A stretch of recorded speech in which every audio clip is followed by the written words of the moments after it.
Story நேரம் Tamil வியூவர்ஸ்க்கு hi. சீசனோட 23வது எபிசோட்ல என்ன ஆக போகுது அப்படின்னு தான் இன்னைக்கு இந்த வீடியோல பார்க்க போறோம். ராஜா ஒரு வழியா மறுபடியும் எல்லாரையும் கூப்பிட்டு கெட்டவங்களை பிடிச்சாச்சுல. இப்போ அடுத்த நேரா நம்ம ஜென்னுக்கும் அதே மாதிரி இந்த விஷயத்துக்கு பிளான் போட்டு காப்பாத்துறதுக்கு ஹெல்ப் பண்ண ஜட்ஜு 2 பேத்துக்குமா சேர்த்து பதவி உயர்வு கொடுக்கறாரு. 2 பேத்துக்குமா சேர்த்து இன்னும் கூடிய சீக்கிரமா இவங்க பதவிக்கு ஏத்த மாதிரி ஒரு பெரிய ஃபங்க்ஷன் நடக்கும் அப்படின்னு ராஜா சொல்லிடுறாரு. ஜென்னு அதுக்கப்புறமா ஜட்ஜு 2 பேருமே ரொம்ப தேங்க்யூ அப்படின்னு அதுக்கு தேங்க்ஸ் சொல்லிக்கிட்டு இருக்காங்க.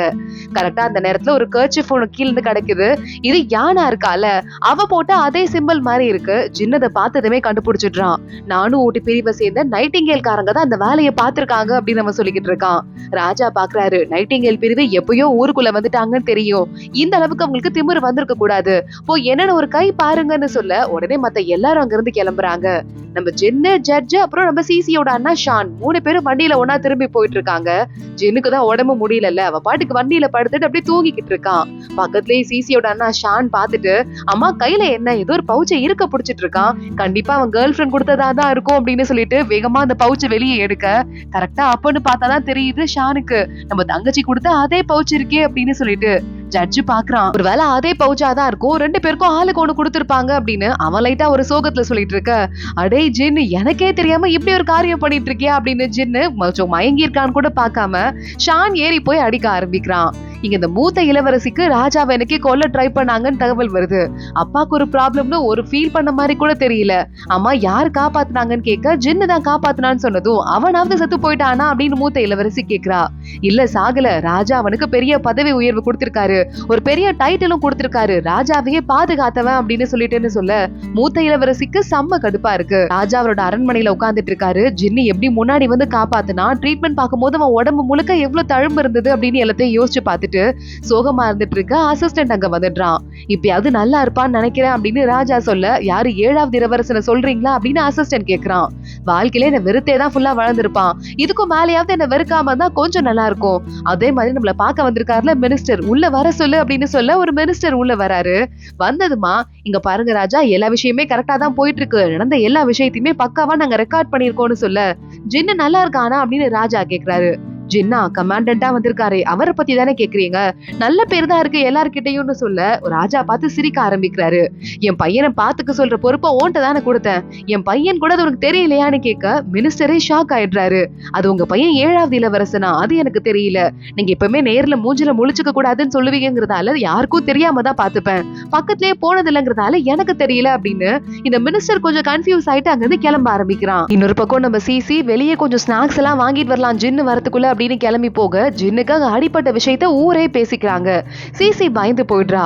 கரெக்டா சிசியை கிராஸ் பண்ணி நம்ம ஜின்னெல்லாம் போயிட்டு இருக்க வண்டி போயிட்டு இருக்கு.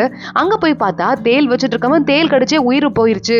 சீக்கிரமா ஜெயிலுக்கு வாங்க அசிஸ்டன்ட் கூப்பிட ஜின்னு ஜட்ஜு 2 பேருமே கிளம்பி ஜெயிலுக்கு போறாங்க. பார்த்தா அவனோட உயிர் ரொம்ப ஊசல் அடிக்கிட்டு இருக்கு. இது வந்து நல்லா தொட்டு வியாதிங்க, இந்த தேல் விஷம் அப்படியே பரவ ஆரம்பிக்கும். சோ இதுக்கு மேல வச்சுக்க கூடாது, இப்பயே புதைக்கிறது தான் நல்லது நாங்க வர டாக்டர் சொல்ல, எப்படி உள்ள இருந்த தேல் வெளியே வந்துச்சு, ஒன்னும் குழப்பமா இருக்கே அப்படின்னு 2 பேரும் பேசிட்டு இருக்காங்க. சிசி வீட்டுக்கு வந்துடுறா. ஜின்னுக்கு ஏதாவது மருந்து பண்ணலான்னு பாத்துட்டு இருக்கா. ஆனா அவளுக்கு ஒரே குழப்பமா இருந்துட்டு இருக்கு. சரி எனக்கு ஒரு மாதிரி குழப்பமா இருக்கு, ஜின்ன பார்த்தா கொஞ்சம் தெளிவாகும் நினைக்கிறேன், நம்ம போய் பாத்துட்டு வரலாமான்னு வேலைக்கார பொண்ணு கிட்ட கேட்க வாங்க போலாம் அப்படின்னு அவ கூப்பிடுறா. 2 பேருமே கொஞ்சம் ஸ்நாக்ஸ் எல்லாம் வாங்கிட்டு நேரா ஜின்னோட வீட்டுக்கு வராங்க. உள்ள போறதுக்கு அவளுக்கு ஒரு மாதிரி தயக்கமா இருக்கு. ஒருவேளை ஜின்னு வராம இருந்தா, அவனுக்கு ரொம்ப உடம்பு முடியாம இருந்தா, ஏதாவது ஆயிருந்தா என்ன பண்றது அப்படின்னு யோசிச்சுட்டு சோகமாவே நின்னுட்டு இருக்கா. இல்ல போ வேண்டாம் அப்படின்னு திரும்பி போக ஆரம்பிக்க அப்போ கரெக்டா ஜின்னோட வீட்டு பெட்டு வந்துட்டு நம்ம சிசிய சுத்து போடுது. உள்ள வா அப்படின்னு ட்ரெஸ்ஸ புடிச்சு இழுக்குது. சிசியும் நேரா உள்ள போயிடுறா. உள்ள போய் கொஞ்ச நேரம் உட்கார்ந்துட்டு இருக்கா. பார்த்தா நம்ம அசிஸ்டன்ட் தோல்ல தாங்கிட்டு ஜின்ன உள்ள கூட்டு வரான். சிசிய பார்த்ததும் ஜின்னே ஷாக் ஆயிடுறான். நீ எதுக்கு இங்க வந்த அப்படின்னு கேட்க, உனக்கு அடிபட்டுச்சுன்னு எல்லாரும் பேசிட்டு இருந்தாங்க, என்ன ஆச்சு, என்ன காயம், ரொம்ப ஆபத்தானதா அப்படின்னு கேட்க, இல்ல அப்படிலாம் இல்ல, லேசான காயம் தான் அப்படின்னு ஜின்னு சொல்றான். அசிஸ்டன்ட் பார்த்துட்டு ரொம்ப ஆழமான காயம் அப்படின்னு சொல்ல, நீ வாய் மூட போறியா இல்லையா, என்ன கூட்டு போய் உள்ள உட்கார வைன்னு சொல்ல ஜின்ன உடனே அசிஸ்டன்ட் உள்ள கூட்டு போய் உட்கார வைக்கிறான். சிசி பக்கத்துல போய் உட்கார்ந்துக்கிறா. கொஞ்சம் கூட அறிவே இல்லையா அப்படின்னு திட்டிட்டு இருக்கும் போதே மத்த 2 பேர் அசிஸ்டன்ட்டும் கிளம்பி வெளியே போயிடுறாங்க.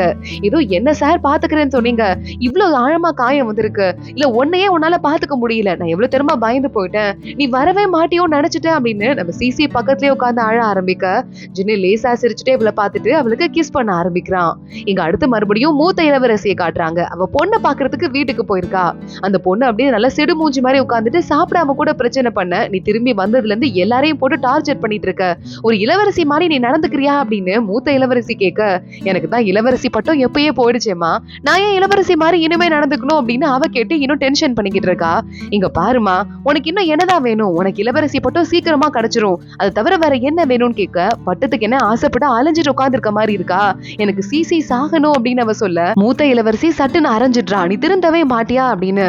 இதுவரையே நான் அடிச்சதே இல்ல, இப்ப நீயும் என்ன அடிக்கிறனா, என்ன உனக்கு பிடிக்காம போயிருச்சா அப்படின்னு இளவரசி அழ ஆரம்பிக்க, என்னைக்குமே மனசுக்குள்ள ஒரு குரோதமான எண்ணம் இருக்கும் போது வெளிப்படையா அதை அப்படியே சொல்லிக்க கூடாது, உனக்கு இன்னும் அது புரியல அப்படின்னு சொல்லிட்டு, ஒரு கல்யாணம் பண்ணா நீ சரியாயிடுவ, கல்யாணத்தை பண்றதுதான் எனக்கு கரெக்ட்னு தோணுது அப்படின்னு சொல்லிட்டு அங்க இருந்து வெளியே போக, அதுலயாவது நான் எப்படியாவது சிசிய ஜெயிச்சே தீர்வேன் அப்படின்னு இந்த இளவரசி உட்காந்து பேசிக்கிட்டு இருக்கா. இன்னொரு பக்கம் நம்ம ஷான் அப்புறமா சூ ரெண்டு பேரும் ஒன்னா வெளியே போயிருக்காங்க, சண்டை பிராக்டிஸ் எல்லாம் பண்ணிக்கிட்டு இருக்காங்க. ஷான் பாக்குறான், வேணும்னே நம்ம சூவை பயமுறுத்தணும்னு பக்கத்துல இருந்து ஒரு பழத்தை எடுத்து சாப்பிட்டுட்டு, இவ அடிச்சதுல கீழே விழற மாதிரி வாயில இருந்து ரத்தம் வர மாதிரி இந்த பழ ஜூஸை ஒழுக விட்டுறான். சூ வந்து பாக்குறா, பொய் சொல்லாத எந்திரி அப்படின்னு எழுப்ப ஆரம்பிக்கிறா. ஷான் எந்திரிக்கவே இல்ல, சூ பயந்து போயிடுறா. எந்திரின்னு சொல்லிட்டு அழுதுட்டே கூப்பிட்டு இருக்க நம்ம ஷான் அப்படியே கண்ணை திறந்து பாக்குறான், மேடம் பயந்துட்டீங்க போல அப்படின்னு. சூ உடனே கோச்சிட்டு போய் உட்காந்துக்கிறா, சாரி தெரியாம பண்ணிட்டேன், பிளீஸ் இந்த பழத்தை சாப்பிட்டு அப்படின்னு கொடுத்து அவளை சமாதானப்படுத்திக்கிட்டு இருக்கான் நம்ம ஷானு. இங்க மறுபடியும் இன்னொரு தடவை செக் பண்ண ஆரம்பிக்கிறாங்க டெட் பாடிய, அதாவது அதான் அந்த சங்ஷி தேல் வச்சிருந்தவனோட டெட் பாடிய. இதுக்கு மேல வச்சிருந்தா தாங்காதுங்க, புதைச்சிடலான்னு சொல்ல, வேற வழியே இல்லாம நம்ம ஜின்னும் சரி புதைச்சிருங்க அப்படின்னு சொல்லிடுறான்.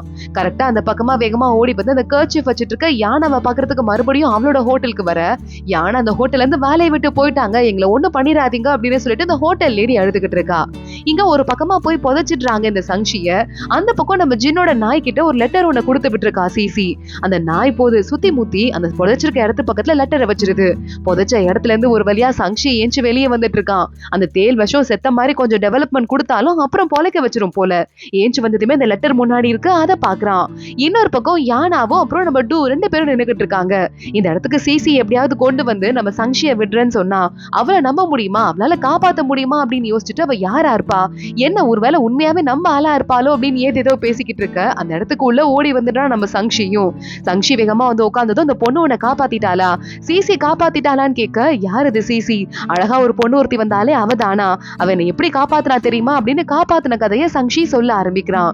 இதுக்காக காப்பாத்தணும், உண்மையாவே நம்ம ஆள் தானா அவ அப்படின்னு யானா கேட்க, இந்த லெட்டரும் என் பக்கத்துல இருந்தது அப்படின்னு கொடுக்க, பேம்பு இலை வச்ச லெட்டர், நம்ம தலைவியை மட்டும் தான் அப்படி லெட்டர் அனுப்புவாங்க அப்படின்னு டூ ஓபன் பண்றான்.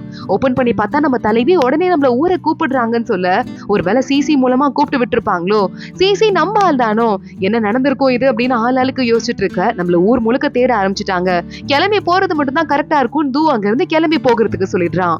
இங்க பார்த்தா நம்ம யானாவ தூவ ரெண்டு பேருக்கும் வாண்டட் போஸ்டர் ஒட்டிடுறாங்க, கண்டுபிடிச்சா எங்களுக்கு சொல்லுங்கன்னு. ஆனா அதுக்குள்ள அவங்க 3 பேருமா கிளம்பி போயிடுறாங்க. இங்க நம்ம ஜின்னு உட்காந்துட்டு செடிக்கெல்லாம் தண்ணி தெளிச்சுட்டு அசிஸ்டன்ட் கூப்பிட்டு கேக் வாங்கிட்டு வரணும், நல்ல கேக்கா வாங்கிட்டு வா புரியுதான்னு சொல்ல, அப்ப மேடம் சிசிக்காக வாங்குறீங்க போல அப்படின்னு அசிஸ்டன்ட் கிண்டல் பண்றான். கரெக்டா அப்பன்னு பார்த்து ஜட்ஜு பக்கத்துல வரான். நான் விசாரிச்சு பார்த்தேன், டப்பாக்குள்ள இந்த தேல் எப்படி வெளியே வந்திருக்கும், கரெக்டா சிசி அன்னைக்கு விசாரிக்கிறேன்னு உள்ள போயிருக்கா, ஓன் டோக்கனை கொண்டு போயிருக்கான்னு சொல்ல ஜின்னு ஷாக் ஆயிடுறான். என் டோக்கன் ஏன்ட்ட தானே இருக்கு அப்படின்னு தொட்டு பாக்குறதுக்கு போறான். அப்பதான் சிசி அந்த பவுச்சை கட்டி விடுற மாதிரி வந்துட்டு டோக்கனை எடுத்துட்டு போயிட்டா அப்படிங்கிறது ஜின்னுக்கு தெரியுது. அவளை சந்தேகப்படுறீங்களா அப்படின்னு நம்ம ஜட்ஜி கிட்ட கேட்க, இல்ல நான் சந்தேகப்படல, அவ போனதுக்கு அப்புறம் தான் அவன் இறந்து போயிருக்கான், ஆனா இதுக்கும் மேல நீ கொஞ்சம் கவனமா இருந்துக்கோன்னு சொல்ல, நான் பாத்துக்கிறேன் அப்படின்னு ஜின்னு யோசிக்க ஆரம்பிக்கிறான். ஜின்னு ஒரு பக்கம் யோசிக்க, ஜட்ஜு ஒரு பக்கம் அப்படின்னு ரெண்டு பேரும் சீரியஸா யோசிச்சுட்டு இருக்காங்க. சிசிய மறுபடியும் தேடி வீட்டுக்கு போயிட்டு இருக்கான் நம்ம ஜின்னு. கரெக்டா சிசிய பார்த்துட்டு அந்த டாக்டர் இருக்காரு, அதான் இப்பவே புதைச்சிருங்கன்னு சொன்னார்ல, அவர் கிளம்பி போயிட்டு இருக்காரு. ஜின்னு பாத்துட்டு இருக்கான். என்ன தேடி வந்திருக்கீங்களா அப்படின்னு சிசி கேட்க, கொஞ்ச நேரம் உட்காந்து பேசலாமா அப்படின்னு ஜின்னு வேகமா ஊஞ்சல்ல போய் உட்காந்துட்டு ஊஞ்சல் ஆட ஆரம்பிக்கிறான். நான் ரொம்ப ஹாப்பியா இருக்கேன், என் டோக்கன் இருக்குல்ல, என்ன மாதிரியே என் டோக்கனும் மேல பாசமா இருக்கு, நேரா கால் முளைச்சு நடந்து உன் கூட ஜெயிலுக்கு வந்திருக்கு பாருன்னு சொல்ல, சிசி பாக்குறா.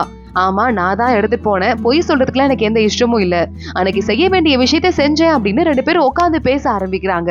இன்னும் எத்தனை நாளைக்கு சண்டை போட்டுட்டே இருக்கிறது, ரெண்டு பேருமே ஒன்னா ஒரே நேரத்துல வேற வேற இடத்துல இருந்தா எந்த பிரச்சனையும் வராது, அதுக்காக தான் நான் பண்ணேன்.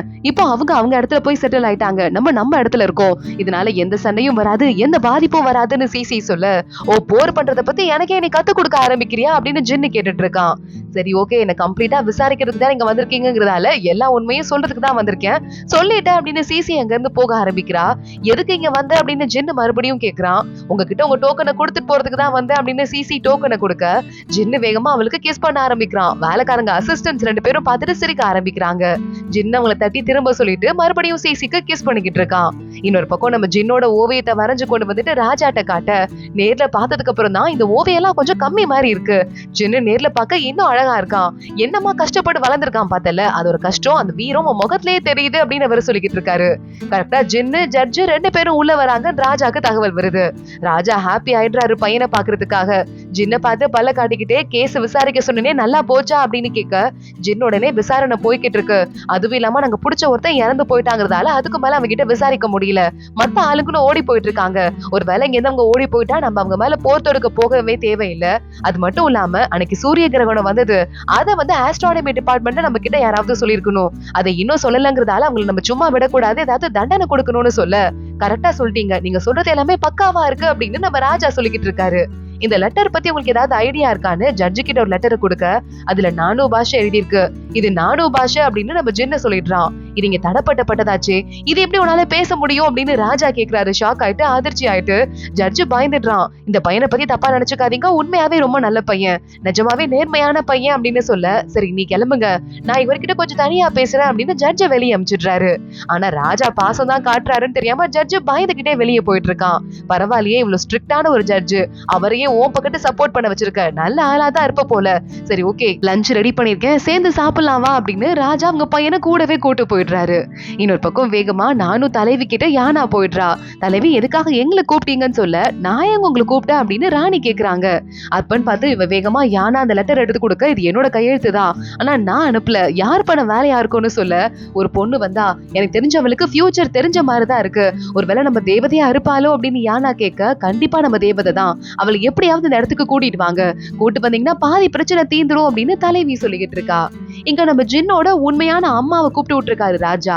அம்மா அப்பாவோட ஜின் உட்காந்துட்டு இருக்கான். அவங்க அம்மாவும் ஜின்னு கிட்ட ஆக்வர்டா பிஹேவ் பண்றாங்க. முன்னாடியே சொல்லியிருந்தீங்கன்னா என்னோட பெரிய பையனை கூப்பிட்டுருப்பேன், அண்ணனும் தம்பியும் மீட் பண்ணிருப்பாங்கல்ல, நான் ஏற்பாடே பண்ணல அப்படின்னு சும்மா சொல்ல, ராஜா உடனே சொல்லிக்கிட்டு இருக்காரு, அம்மா புள்ளைய பாக்குறதுக்கு எந்த ஏற்பாடும் பண்ண தேவையில்லை அப்படின்னு. நம்ம ஜின்னு இன்னும் இருக்கட்டும் ராணி அப்படின்னு சொல்றான். என்னப்பா இன்னும் ராணின்னு கூப்பிட்டு இருக்க அப்படின்னு ராஜா கேட்க, அம்மா அப்படின்னு ஒரு பேச்சுக்கு வலிஞ்சிட்டே ஜின்னு சொல்லிக்கிட்டு இருக்கான். கொஞ்சம் ஆல்கஹால் அவங்க ஊத்த, இல்லங்க நான் ஒயின்லாம் குடிக்கிறது இல்ல அப்படின்னு ஜின்னு சொல்லிடுறான். எனக்கு உடம்புல அடிபட்டு இருக்கதால கறி சாப்பிடக்கூடாதுன்னு டாக்டர் சொல்லிருக்காரு, நான் அதையும் சாப்பிட மாட்டேங்கிறான்.